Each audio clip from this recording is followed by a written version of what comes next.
chaîne de la diaspora congolaise. ED Télévision, pour le rendez-vous des internautes.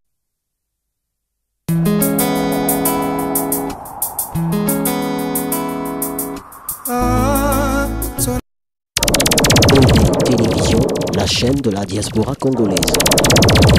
ED Télévision, pour le rendez-vous des internautes.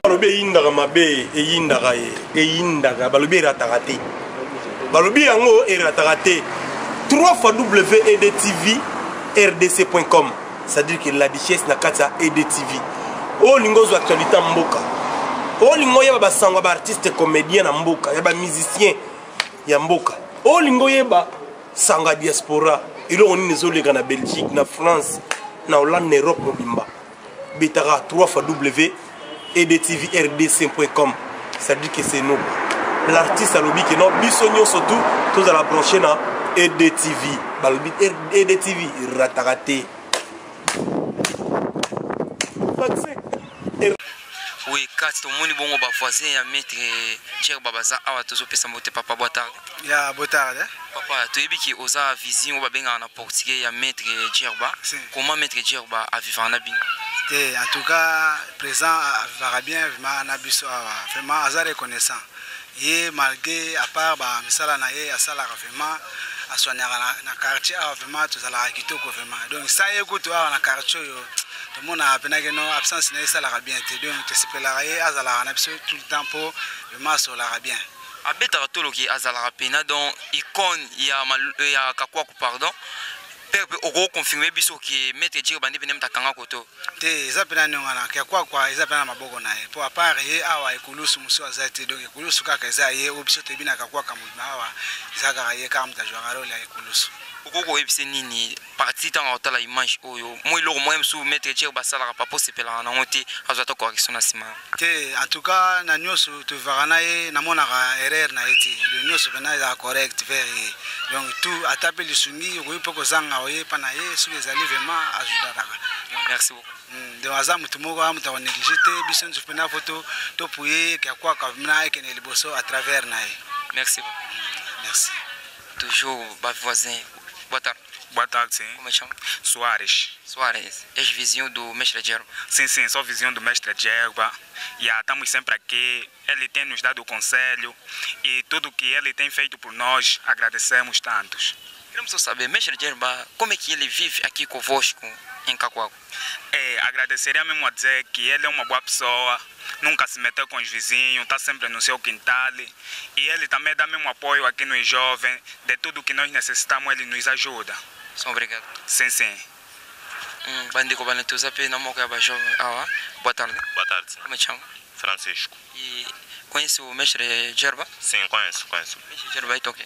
É nosso vizinho, um campeão, é tudo para nós. Campeão, como é que ele se comporta aqui convosco? No bairro tem um bom comportamento, tem comportamento positivo, nunca teve conflito com pessoas e na sua luta também demos aquele apoio. E qual é a mensagem que podes falar no mestre? A mensagem que eu deixo para ele é que continua com o seu trabalho, muita força, estamos aqui para lhe apoiar, um campeão é tudo. Obrigado, agradecemos. Sim, obrigado.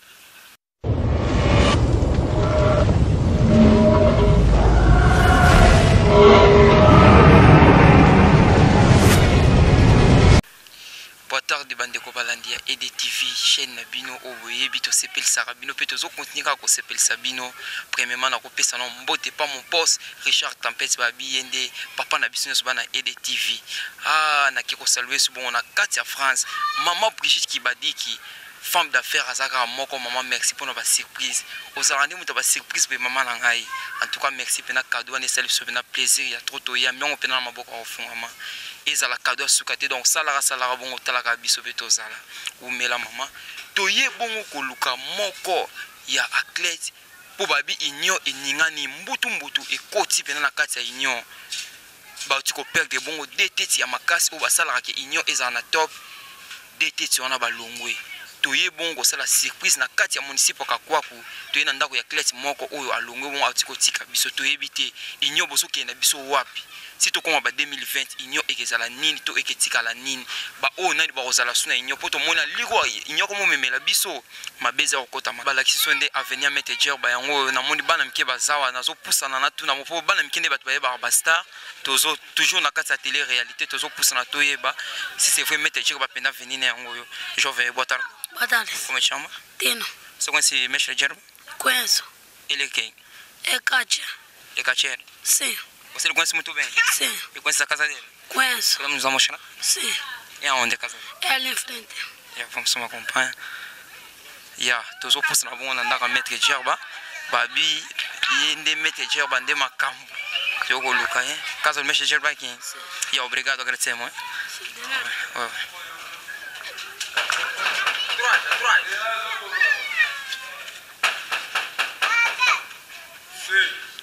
boa tarde sim boa tarde papa toza na posa Maître Djerba za Maître Djerba ali oyo eza émission ya télé réalité tozo visiter bongo ba star ba artiste to ba vedette ba vina c'est trop mon Maître Djerba siko te vraiment bon na Maître Djerba po azali to kota si bokoyi kokota ouais merci tozo kota bongo na résidence ya Maître Djerba ba permettre biso ya to kota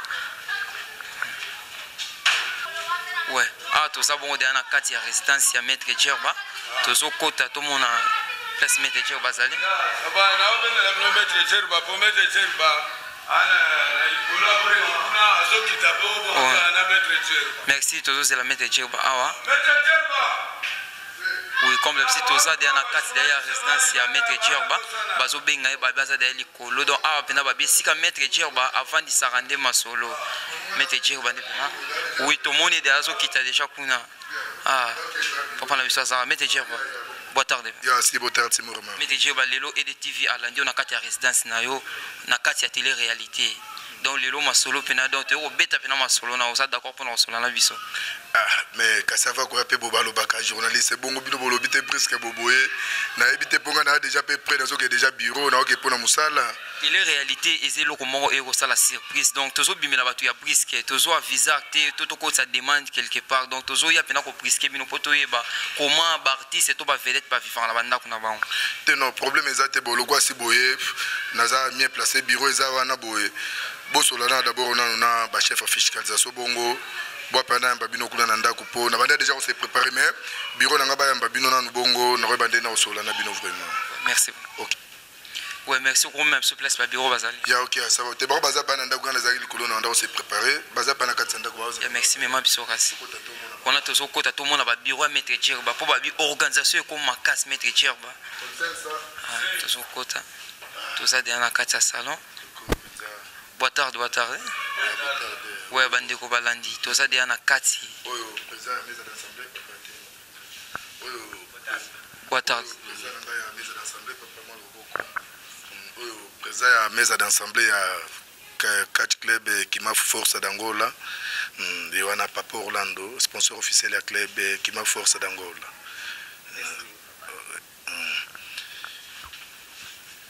oyo commandant Misha président ya fiscalisation ya club Kimafu Force Mafuta d'Angola Kimafu ezali club oyo isima pena na ba mikolo penza etala commandant soki tozane pembeni seke eza pena bien commandant ndaza na poste ya président ya fiscalisation na kati ya club merci tout le monde peut pas msoza kuna mpanzi oyo Papa Sancho azali deuxième conseiller ya kati ya club entre temps azo se met sous intérim ya premier vogal ya club pour la évolution toujours ya club vraiment ouais merci OK ça va merci c'est surtout reconnaître sur na biso place ni o Maître Djerba pour yambela biso ça va le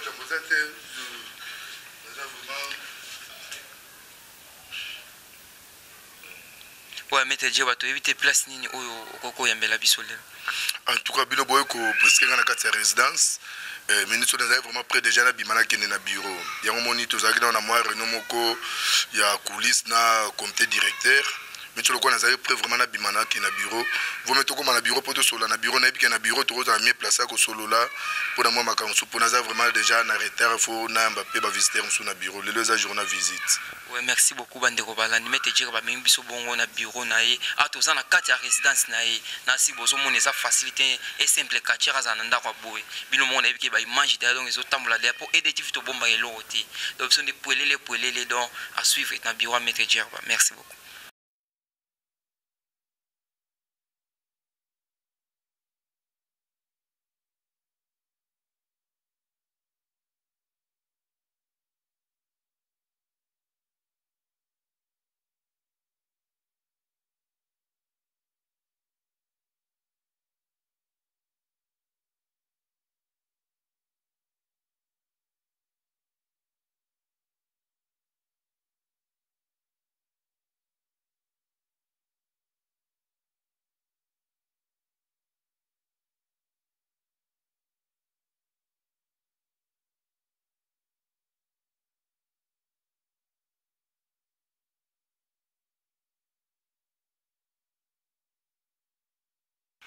Oui, tous ça dans nzela tous okende bongo na bureau ya maître Djerba tous okende koyeba esika ni maître Djerba azomema biso ato ana toujours na municipio ya Kakwako tous continuer chemin na biso papa na biso tous okoma donc nyonso tosola kuna bino mo bokoyeba ede tifito bomba elote to katapé elote donc na kati ya télé réalité le Soudan nyonso ezala donc visibilité toujours donc bokoyoka nyonso auto koloba merci.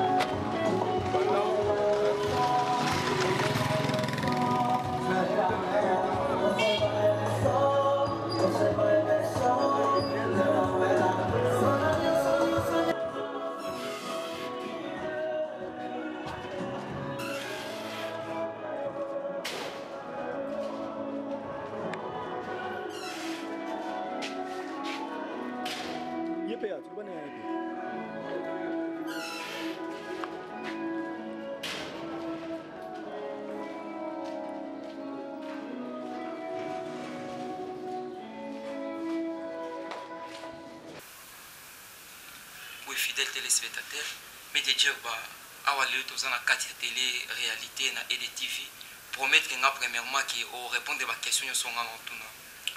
Si le quoi déjà si na yambio malgré tout ezala qui brisque et au commandant kuti ndenge to commandant bureau c'est que naza na volonté wana ya koyamba o question no soko tuna ngai naza d'accord ya ko répondre yo pour si na yambio journaliste. Wende balobaka donc ba questions za nga ba réponse za yo mais te dire beaucoup ko expliquer biso nanu biographie na yo mete Djerba abima wapi. En tout cas pour la biographie na ngai histoire eza mo mke mulai mais na koza la bref pour na tokende pena musika te ngai nazali mwana ya Simidula mutu oyo asala ngai pour nazala quartier ezali Simidula mutu azalaka lokola père spirituel na ngai pour na cérémonie na ngai ezalaka grand maître Ntsumbu Zorino wa Ntsumbu Zorino ayebi wana donc kokobar vraiment ye mutasala bo lelo na eba masolo ya kati wana esalama na nini na bandi pena kobunda kati na ngai penza nanu ya pirate na bandi ko pirater ko banda année 90 titre to koma 94 nde na vraiment kokoma pena quartier confirmé o na lungu na pirate na komata kobunda likolo promotion na nga nazalaki na moko ya ba collègue na nga azali maître Dejo Mila fille azali lelo na Lunda deuxième tozaki na ezali maître Kotazo et puis ba misusu bazali Gileli Sapo Weme akufa akufeli wana Angola tozwi kondoko no lilisha donc moi bato ebele vraiment bazali na promotion auto bimaki donc bato wana oyo bayebi témoignage ya vie sportif na ngai et pas to uti tito ya awa maître oko koyeba lisusu obe ko se reconnaître na premier combat na obunda likola ring si nazo ko reconnaître na adversaire na yo premier combat na bunda na ngambo ya Congo kama Congo Brazzaville te na ngambo ya Congo Kinshasa RDC vraiment RDC précisé combat na liboso ezalaka na kati ya club Sarajevo club Sarajevo ezalaki club moko ya makasi na kati ya ngirengire Kimbangu donc totiaki penza club ya samouraï bakaka mwa panzi likolo tozalaki mwa bana mais totiaki mpe bakolo mwa bandi likolo mpe na kati ya Sarajevo. Na kati ya Sarajevo tozalaki fondateur ya club ezalaki Kotazo Lezi, président ya club ezalaki ngai, cofondateur ezalaki Dejo na ndenge totambuselaki mouvement. Merci beaucoup tokoleka po bayebi ke vedette azalaka na vie privée penati. Pourtant ozotanga Kotazo bato beli bayeba Kotazo baze belo babundaka kaji. Poto wana Kotazo moka bundaka na club Union. Ba Kotazo baze beso ko éclaircir. So pena na ba Kotazo soki nazo ba pena Kotazo o Lezi papa na ye Lezi mwana pe Lezi donc na ba Lezi o ya mwana Kotazo. Donc le véritable Kotazo e wana mettre ba Kotazo musu ba ye ba fabriquer kaka kombo wana. Même kolo kombo wana peta oyo na yebi. O remarquer yo moko mo memanga dena mo place mo. So na lobi ezali fabrication po ye azali mutoyo. Depuis l'année 90 ba Kotazo bazala te tinzembo papi mbavu ya Kotazo ebi baseke Kotazo wana déjà zala nde apuya ye na kombo abina dans sa Kotazo. Merci beaucoup Maître Dieu batoko ye ba Maître Dieu par ça homme marié ou célibataire père de combien d'enfants donc nyo soigner la bien important to tina ndako to moni ni mwana ni ata mama to ebite Maître Dieu. Ya Maître Dieu bazali marié père de 10 enfants. 10 enfants. Naza vraiment marié, père de 10 enfants. Maman nanda kumini tu aza vraiment te po naza na cousin moko aza maladi. Maman aza vraiment kuna pona kozwa ba soin na ye na niveau ya hôpital. Ya ko tango lobi ke et ana cousin moko aza malade na hôpital. Bon na ndimite maman pa memna diba na nyos na hôpital. Si maman ngai naza muta musala ndeti minto na bureau bana baza mikie. Bana baza mikie ndenge maman a déplacer nga pena na musala yango moni pena ke non bazui bana baza epa ya petite sœur na ngai baza na sima nanga naza na lopango musuka na sima ndako na lopango eza wana bana bango tuna famille baza na pona mutu moko akuidar bango pona sécurité ya bana. Oui Maître Dieu bato leki pena na page oyo boti kozala ba combat semaine passée ya 4 jours c'est na Bosente. Si combat mo bon ngana zaki na combat wana te mais ezalaki combat moko organisé na super action ya Mandundu bon na participer que tant que athlète et puis combat na bango bundama na kati ya siège ya club na ngai. Donc combat de bundama na kati ya siège ya club na ngai yango moni. Pardon tango meminga na ebundami na siège ya club na yo. Biso to yebilo za na union. Donc olonge maman na union, o beti maman wengena. Te suko zo ba kena longa na union na beti wengena nga wana suko seke beaucoup qui est dans la polémique te eza polémique te pourtant eza télé réalité donc tozo luka toyeba pe bato bazotala biso bayeba eloko o nini donc vérité eza wapi te vérité eza vraiment que minute oyo vérité eza moko vérité na bomba vérité te po bolobi ke ezali télé réalité oyo boza a minute boza na kati ya club nanga toza na kati ya union te toza na kati ya union te toza na kati ya club qui m'a force d'Angola. Force d'Angola. Donc malamoko olongwe union na éviter que c'est papa Wemba zaki d'accord na sortie na kati union. Et papa Wemba aza papa na ngai na koko boya ya tamkulo moko tepe na koko boya te mo bimi de rebelle po okoda ko sala de wengena. Te na bimi rebelle papa te papa ebi ya mwana sakoli. Tout le monde a mwana soki aza bébé akonguluma akobada na papa lobi akolia fufu lobi kuna kolia kwanga lobi kuna kotambola ce n'est que normal na moni ke na koki ata papa pesinga na nzela na kende kozwa ndako te mais lokola nazali travailler na kofuta ndako normalement na signe ya reconnaissance bon obaina na papa ima depuis nini na baina papa ima depuis 2005 depuis 2005 au tout ça en 2019 si 2005 nazalaki athlète simple pendant une année tu 2006 nako comme président ya club Union Sport de Luanda pour lelo to différencier makambo te lelo na kati ya club on est à deux clubs toza na Super Union de Luanda na club Catch Sport Union de Luanda toza na Super Union na Union Sport de Luanda eza deux clubs Super Union de Luanda et botami lobby c'est que ba club surtout baza wana baza ba club so ba kika lobby donc Union Sport de Luanda nde ezali ya ba ancien et pas monde ba vo ba yaya biso ba jere ba to uti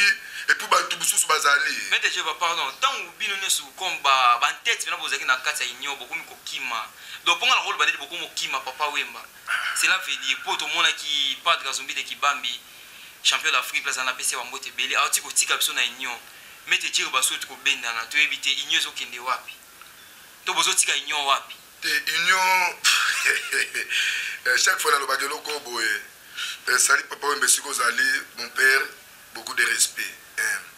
Union, ils ont vraiment Barcelone, Nakati Mboka. Ce qu'on dit que ceux qui jouent à Barcelone, équipe pour Makasi, à Bimpo, une équipe Moko Songolo, faisait l'équipe à Makasi. Mais Djerba, une équipe Moko Songolo, comme ça, Bissou.